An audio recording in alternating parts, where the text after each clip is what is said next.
¿Por qué el liberalismo es tan mal interpretado? ¿Por qué tenemos esa fama de mala gente? En el mundo hay de todo, así que también habrá personas que querrán que las cosas vayan mal. Sin embargo, yo creo que la mayoría queremos que se reduzca la pobreza y la gente viva lo mejor posible. La cosa es cómo lograr eso. O mejor dicho, cómo continuar con ese proceso e idealmente acelerarlo, porque la reducción de la pobreza ya se está dando, como vemos en este gráfico que muestra el número de personas viviendo en extrema pobreza entre 1820 y 2018.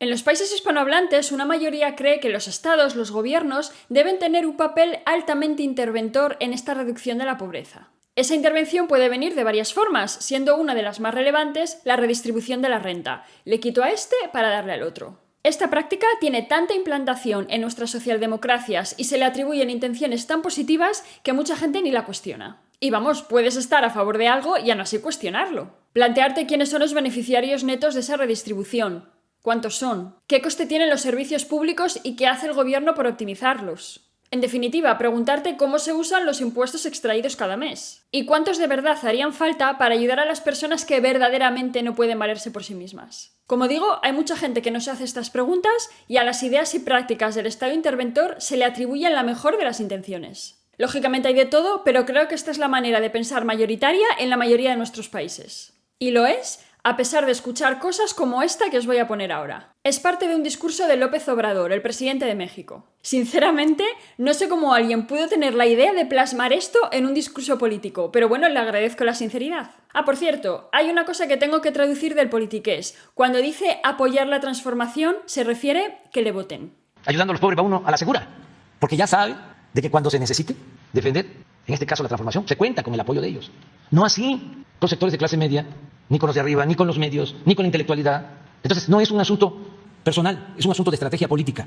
Ayudando a los pobres va uno a la segura porque se sabe que te van a votar. No así con la clase media u otros sectores de la población porque claro, no están, y por favor que esto no se interprete como una falta de respeto, desesperados. Ellos no están desesperados. Como no son pobres, tienen más recursos propios, no dependen tanto de ti y no te dan el voto a cambio de una ayuda. ¿Me cachis? Quizá te exigen algo más. Y claro, si los pobres son los que te van a votar porque con ellos va uno a la segura, ¿le interesa a AMLO que haya menos pobres? ¿Le va bien a él que durante su legislatura muchos de ellos pasen a engrosar esa clase media con la que según él no vas a la segura? Se ve por dónde voy, ¿no? Las políticas de redistribución de la renta tienen muy buena reputación porque ofrecen resultados visibles. Tienes a la señora que, gracias a la ayuda, te cuenta que puede pagar la calefacción, al que te dice que no da para lujos pero puede ir tirando gracias a esa prestación. ¿Quién se puede oponer a eso, claro? Pero ¿cuánta gente de la que está cobrando ayudas por bajos ingresos o por ausencia de ellos sale de esa situación? Ya sé que la redistribución de la renta no se ocupa solo de transferir rentas a los que apenas tienen para vivir, pero bueno, se supone que uno de sus pilares es ese, ayudar a la gente a salir de la pobreza. Y esto es algo que todos tenemos grabado a fuego en el cerebro. Pero, ¿esas rentas que redistribuye el Estado interventor? ¿De dónde salen? ¿Quién las genera? ¿Cómo surgen? Pues surgen del mercado privado, de esa gigantesca cooperación donde millones de personas ofrecen bienes y servicios a cambio de dinero, interactuando entre sí de manera voluntaria. Voluntaria no, que yo tengo que comer. Stock Tomatoes es un tuitero y youtuber, entre otras cosas, que planta sus propias verduras. Si os interesa la vida en el campo, os recomiendo su canal, por cierto. Pues el caso es que a él no le va a llegar una carta en tono muy serio este mes porque no ha comprado tomates y berenjenas. Carrefour o quien sea no puede forzarle a comprar esos productos. Ahora, que pruebe a no dejar de pagar los impuestos como toca. Que nuestro estilo de vida haya evolucionado de una manera tal que comprar comida en el supermercado se haya convertido en una práctica súper mayoritaria no la convierte en obligatoria. Y entender el concepto de voluntariedad es crucial para entender el liberalismo. Pues la defensa de ese sector privado que genera las rentas que luego el Estado puede redistribuir, ese mecanismo de cooperación voluntaria que es el mercado, como digo, la defensa de eso es lo que tiene tantísima mala fama. Os voy a poner 3 ejemplos que ilustran esa mala fama, esa mala interpretación que se hace del liberalismo, de lo que defiende y representa. Sí, no, a ver, evidentemente una cuestión humana, no económica. Hombre, todos querríamos que las pensiones, los salarios, todas las rentas que percibe cualquier persona sean las más altas posibles, pero... Tú no. Yo también, Gonzalo. Tú siempre dices que los salarios son excesivos, que las pensiones son excesivas. Yo creo que lo único que nunca dices es que los beneficios de las empresas son excesivas. Ya sé que la lucha de todos contra todos en una sociedad convertida en una jungla donde todo vale. Nos dice el propio neoliberalismo que ha ganado, que todo el mundo sabe que el pez grande tiene derecho a comerse al pez chico. Yo decido quiénes sois los que intentáis meter en el debate público el robar las pensiones de los jubilados. O sea, yo decido quiénes sois. Antonio, y decido quiénes sois y cuáles son vuestros intereses. Me vas a decir, pero es que has puesto justo a los más radicales. No. Gonzalo Bernardos no es ningún comunista, ni mucho menos. Es un socialdemócrata cuyas ideas se ven representadas en millones de españoles. Y estoy segura que de mexicanos, colombianos o argentinos, si tuvieran la oportunidad de escucharle. Antonio Maestre y Monedero es verdad que están más escorados a la izquierda, pero aún así también representan las ideas de mucha gente al decir lo que os he enseñado en los vídeos. Y fijaos qué cosas se atribuyen a la gente que defiende las ideas liberales, ¿eh? No son tonterías, precisamente. No querer que los salarios sean altos, es decir, otra forma de decir que no queremos que la gente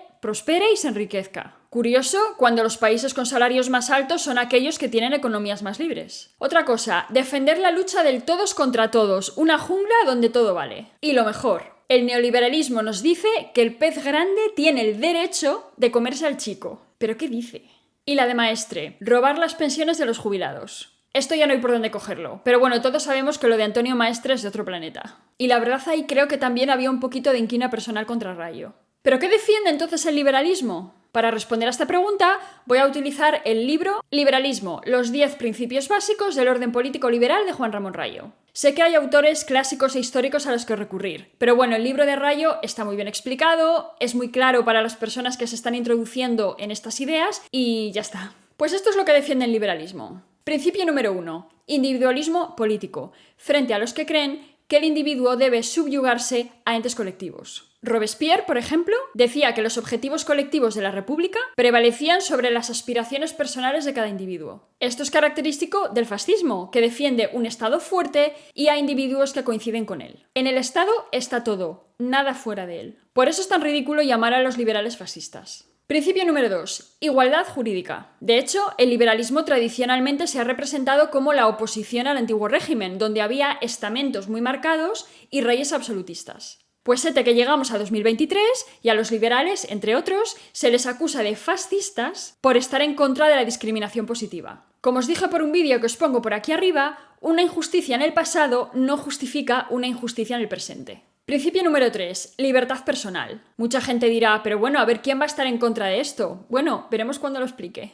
El liberalismo defiende la idea de derecho negativo frente al derecho positivo. Es decir, derecho a que no me agredan, a que no restrinjan mi libertad para moverme, etc. Esto es frente a la idea de derecho positivo, que es derecho a que me den, derecho a que me hagan. Si os fijáis, la expansión de los derechos positivos poco a poco va dificultando que se garanticen los derechos negativos. Porque para hacer que yo tenga un derecho positivo, tiene que haber alguien forzado a darme o a hacerme. Marx decía eso que suena también de cada cual según sus capacidades a cada cual según sus necesidades. Pero a poco que pensemos nos damos cuenta de lo que esconde eso. De cada cual según sus capacidades. ¿Y si yo no quiero?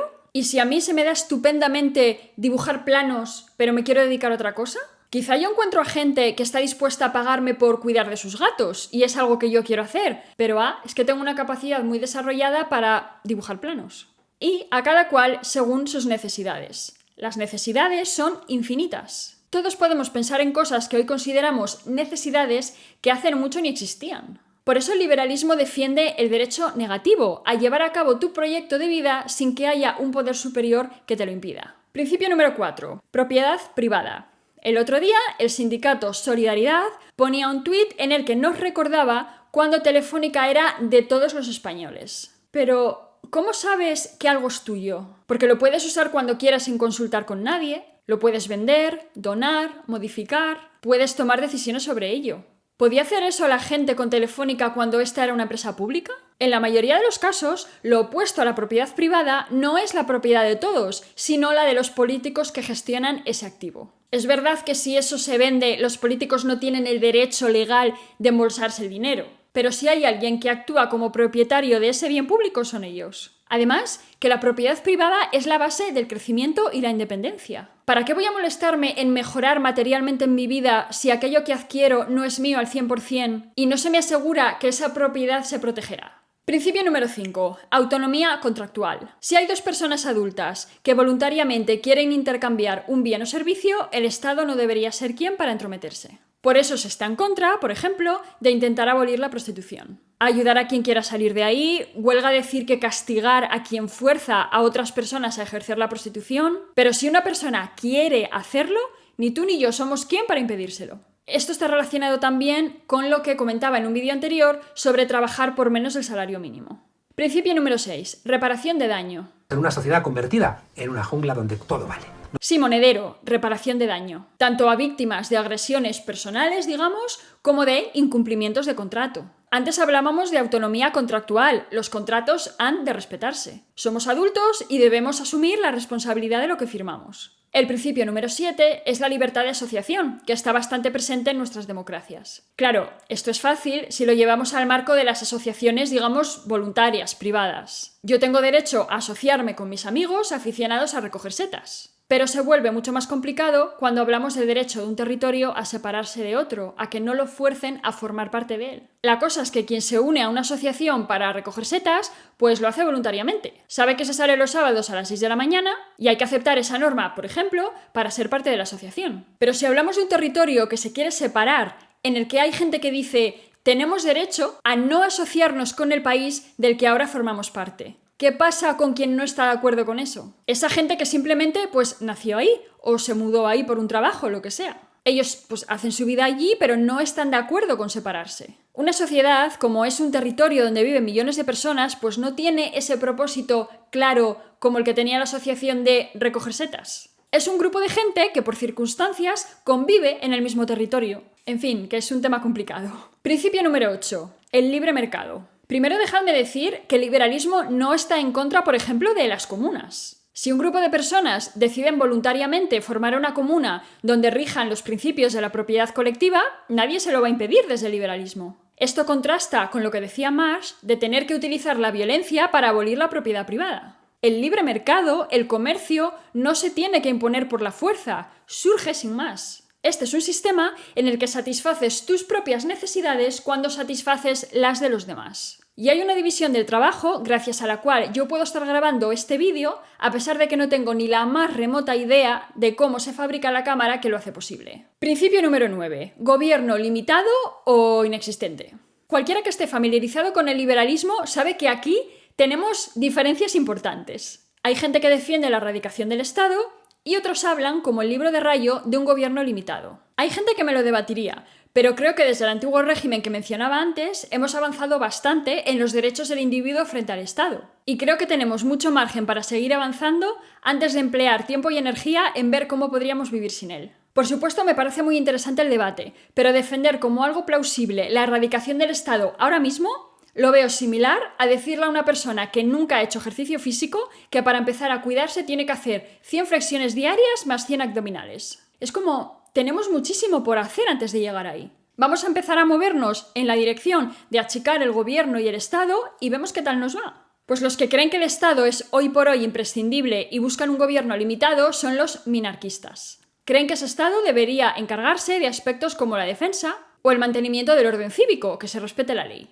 De hecho, en su libro, Rayo dice que el liberalismo no es incompatible con una transferencia de renta a aquellas personas que lo necesitan de verdad. Que lo necesitan de verdad después de haber aplicado medidas liberalizadoras en todos los ámbitos, que terminarían aumentando la renta de mucha gente. Yo, por ejemplo, no puedo entender que en un país cuyo Estado gestiona algo más del 40% del PIB, una familia tenga que pasar angustias económicas para ver cómo le paga el centro de día a su hija con parálisis cerebral solo porque ella ya ha cumplido 21 años. ¿Que la familia fue capaz de ahorrar, de generar un patrimonio que lo puede costear? Perfecto. Pero si no, si necesita ayuda para pagárselo, me parece lógico que desde la administración pública se le ayude. Y que no haya dinero para pagárselo con los impuestos que se pagan en España me parece una locura. Hablo del Estado y quizás eso depende de la comunidad autónoma, no lo sé, la administración que sea. Y el principio número 10 es la globalización. Esto se resume en que cuanto más interdependientes se vuelvan las personas de distintas sociedades, más interesadas se mostrarán en cooperar y menos en combatir entre sí. Claro, esto suena contradictorio con lo que hemos visto hacer a Putin, pero es un principio que en general se ha ido cumpliendo bastante bien. Además, la globalización permite que los países se especialicen en producir aquellos bienes y servicios donde tienen ventajas competitivas, lo que ayuda a su progreso al comerciar con otras naciones. Como veis, el liberalismo no defiende por principios a los empresarios o a los ricos, sino que defiende al individuo frente al colectivo, la cooperación voluntaria y el respeto a los contratos. Y lo hace principalmente porque es lo correcto, lo que no hay que imponer por la fuerza. Y como tal, es lo que funciona y es lo que genera prosperidad. Y lo hemos visto una y otra vez.